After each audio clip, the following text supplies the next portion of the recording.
హిందువులు అత్యంత భక్తి శ్రద్ధలతో జరుపుకునే పండుగల్లో మొదటి పండుగ వినాయక చవితి.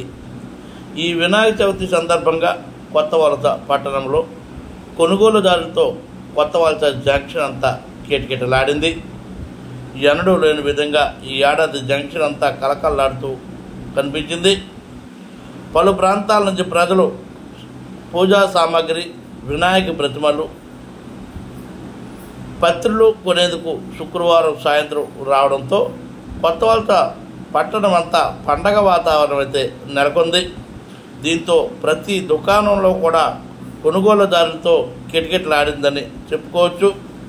ఈవేళ ఎవరికి ఎటువంటి ఇబ్బందులు కలగకుండా ఓవైపు ట్రాఫిక్ నియంత్రించేందుకు కొత్తవలస సర్కిల్ ఇన్స్పెక్టర్ షణ్ముఖరావు తన సిబ్బంది ఏర్పాటు చేసి ఎవరికి ఇబ్బందులు కలగకుండా పూర్తి స్థాయిలో ట్రాఫిక్ నియంత్రించారు. ఇటు కొత్తవలస విశాఖ, అటు కొత్తవలస శృంగవరపుకోట రహదారిలో కూడా పూర్తి స్థాయిలో పోలీసు బందోబస్తును ఏర్పాటు చేసి ఎవరికి కూడా ఎటువంటి ఇబ్బంది లేకుండా ట్రాఫిక్ను నియంత్రించారు.